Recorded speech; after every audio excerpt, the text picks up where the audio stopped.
pour comprendre ECHO maintenant à 20 ans, il faut se rappeler ce qu'était d'abord l'humanitaire avant ECHO.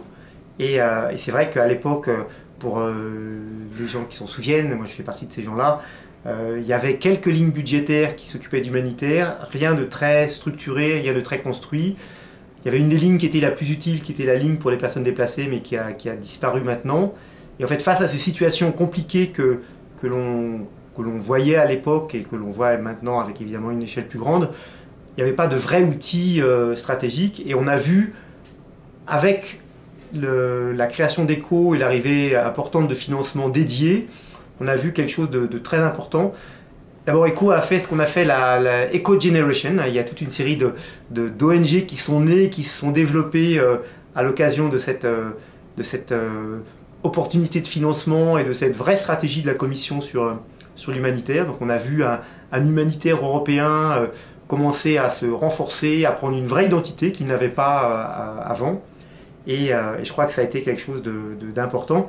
C'est vrai que ECHO a quelque part a aussi bénéficié des ouvertures qui se sont créées avec la fin de la guerre froide. Et donc d'un seul coup, l'humanitaire des États a pu s'engager dans des contextes dans lesquels il ne s'engageait pas avant. Et puis il y a eu aussi des commissaires très dynamiques, très impliqués dès le début. Donc voilà, il y a eu une dynamique très créative. Je me rappelle des réunions ici qu'on avait en 93, 94 pour l'écriture des premiers documents sur le lien urgence-développement, toutes ces choses-là. Et c'était très pionnier, très riche, très créatif à l'époque. On a eu la chance de participer aux 10 ans, hein, puisque ECHO a 20 ans, mais ECHO a eu 10 ans aussi. Et on a organisé à Paris une conférence qui s'appelait 10 ans d'humanitaire européen, bilan et perspective. On a soufflé les 10 bougies. Et ça a été aussi un temps important de se poser les questions, finalement, où va l'humanitaire? Quelle est déjà l'empreinte, la footprint, comme on dit maintenant, d'ECHO? Et on a pu voir que ça avait contribué à réellement structurer une dynamique humanitaire européenne. Que ECHO, entre guillemets, était un donneur, un bailleur de fonds qui s'était aussi positionné par rapport aux Américains, par rapport à toute une série de gros acteurs. Et puis ECHO avait, parce que c'est une structure dépendante de la Commission, qui avait dû quelque part aussi prendre avec elle toute une partie, je dirais, de la culture des institutions, c'est-à-dire imposer de l'évaluation, imposer de la rigueur dans les financières, etc., avait quelque part aussi imposé au secteur humanitaire européen pas seulement de vouloir faire le bien, mais en plus de vouloir le bien faire, comme dit le philosophe. Et je crois que ça a été quelque chose d'important. Avec des tas de lourdeurs, hein. Tout le monde sait que ECHO regarde en détail, des fois accusé comme être pinailleur, faire du micromanagement. Mais au final, quand même, les gens se rendent compte que l'objectif de tout ça, c'est de faire mieux, de pousser à la meilleure utilisation des ressources qui ont été pendant très longtemps très importantes, donc on ne se posait pas la question tant que ça, mais qui maintenant deviennent plus rares quand même, et pour lesquelles il y a un vrai enjeu de bonne utilisation, d'optimisation de l'impact de ces ressources pour les populations.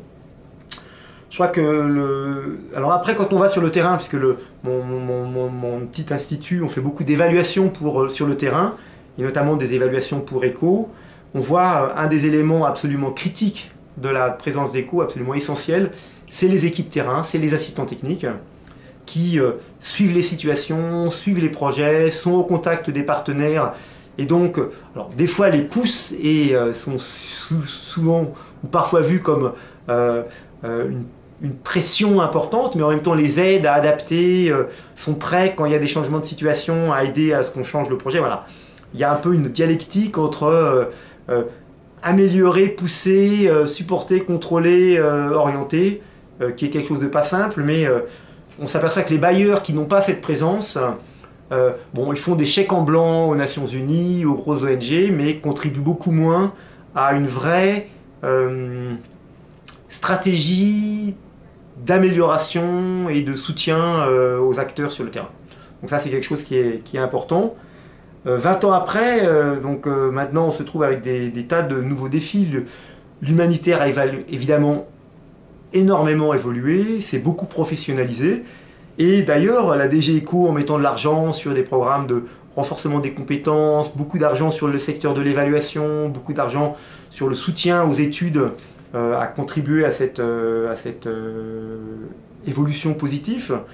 Maintenant, on a les nouveaux défis. Les nouveaux défis, c'est la multiplication des catastrophes majeures liées au changement climatique, c'est des conflits qui deviennent de plus en plus complexes à cause des conséquences de cette fameuse guerre totale contre le terrorisme, ces conflits presque civilisationnels, ces conflits dans lesquels l'Occident est mis en défi par son existence même de présence. Donc là, il y a tous ces nouveaux défis qui sont présents et dans lesquels ECO aura à voir comment se trouver des alliances avec des acteurs que peut-être il connaît moins, d'autres bailleurs, des pays du Golfe avec lesquels il peut y avoir des interactions stratégiques intéressantes. Il y a tout l'enjeu de ces nouvelles types de catastrophes qui vont arriver dans les villes, hein, qui vont être des mélanges de grosses catastrophes urbaines dans lesquelles le rôle des protections civiles sera important, mais des catastrophes technologiques qui vont venir. Une ville, c'est une industrie, c'est de l'énergie, et quand tout ça tombe sous un ouragan ou un tremblement de terre, les types de technologies, les types de réponses qu'ils font sont pas nécessairement celles qui sont dans les mains des humanitaires classiques. Donc il va falloir aussi voir comment développer toute cette nouvelle stratégie. Et puis, ECO doit continuer à rester à l'intérieur de la Commission le lieu où se défendent les grands principes humanitaires.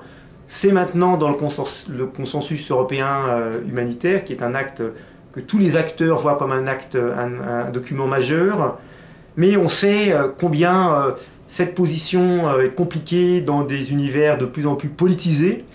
Et je crois que les acteurs et les partenaires d'ECO, je crois, font très confiance dans ECO pour pouvoir être capable de défendre ça, mais savent que ECO a aussi besoin du soutien des citoyens européens pour pouvoir rester cet acteur, ce bailleur qui soutient les principes dans un monde où l'humanitaire est de plus en plus instrumentalisé. Donc là, il y a des vrais défis, des vrais enjeux importants pour le secteur, pour lequel jusqu'à présent, les partenaires que nous on évalue sur le terrain font confiance à ECO. Il s'agira d'assurer que, entre guillemets, les masters de ECO, la Commission, les États membres accepteront de garder un ECO proche de ses partenaires et très à cheval sur le respect des principes humanitaires.